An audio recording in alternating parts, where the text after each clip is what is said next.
I want to start this video by giving a trigger warning that this conversation includes topics of sexual harassment, sexual assault, rape, and rape culture.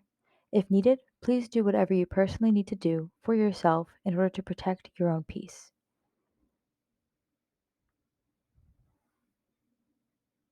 The article I read for this assignment was Our Stories Matter Storytelling and Social Justice in the Hollaback Movement, featured in Volume 28 of the Gender and Education Journal, written by Lena Wånggren, who is a part of a local Hollaback chapter in Scotland and is pictured here. I'm sharing her photo because this article speaks deeply about self identifying and gaining power through telling your own story. Hollaback is a feminist organization that argues for safe spaces online and offline to self identify and tell your own story of sexual harassment, specifically street harassment. Oftentimes, it's easy for a person who is harassed in public to feel alone or minimized, but Hollaback and Wånggren herself promotes storytelling, sharing experiences with others, and realizing you are not alone. But before we get into all of that, I want to start by acknowledging that academic institutions often do not teach radicalism or feminist perspectives. Being in a social work environment, we all have the privilege of learning these topics, but Wengren argues that feminism is truly learned outside of the classroom, specifically through telling and listening to stories of lived experiences. In fact, storytelling is argued to be a large part of feminist pedagogy. With dominant groups often in charge, their narratives are told and believed, and marginalized groups are left out of policies, media, you name it. Because of this, women and other marginalized groups often share their stories with each other, and they gain power through storytelling. Storytelling is a tool for social justice throughout history, but it's especially a tool now in modern feminist movements. Hollaback was started by activists in New York in 2005 as a reaction to the regular harassment taking place in the streets of the city. Over time, their message spread to end street harassment and make public spaces accessible for everyone.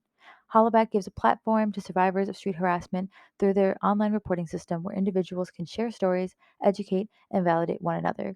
Speaking of online, technology really changed the game when it came to personal storytelling. The 1990s had new technology and more access to spreading word quickly about movements. This new technology played a huge role in growing the feminist social movement and it still does today.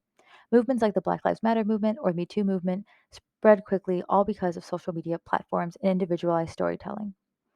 In a feminist context, sharing stories of personal oppression while also validating these experiences is a way of challenging social norms.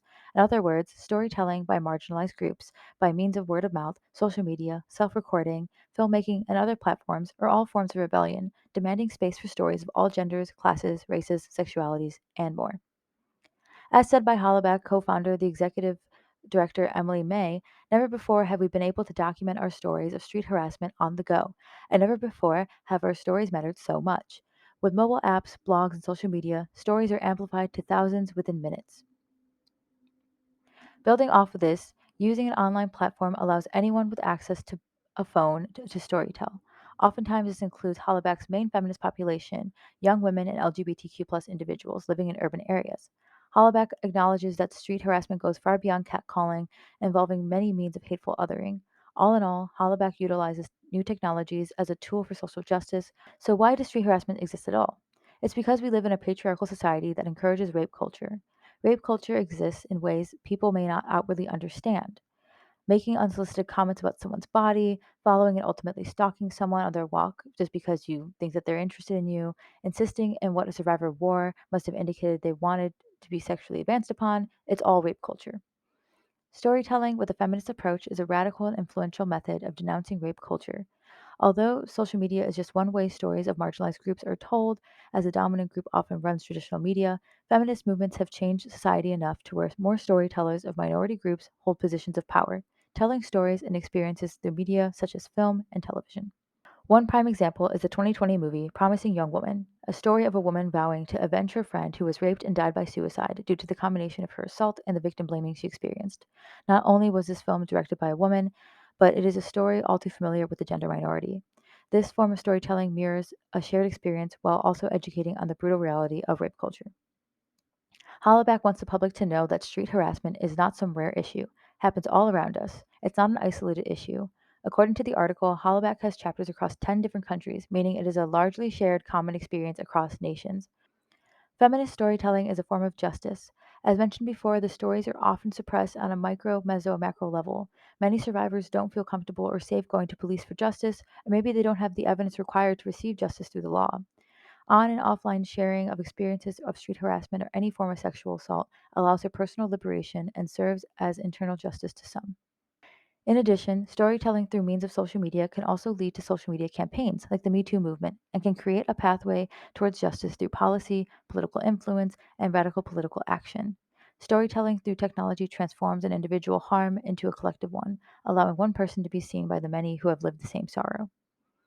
In regards to Hollaback, they were seen as a good intentioned organization that unfortunately lacked intersectionality as it unknowingly promoted neocolonialism through assuming that Western feminism is equal to global feminism.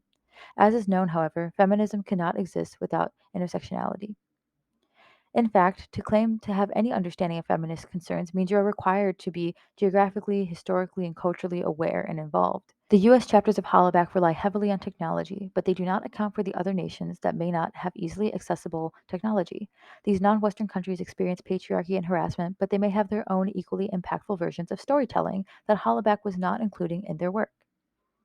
Chapters of Hollaback have disbanded due to the lack of intersectionality within the organization, specifically after the release of the video 10 Hours of Walking NYC as a Woman, as it was seen as problematic due to depicting a white woman with video edits that show a majority of men of color partaking in the harassment only.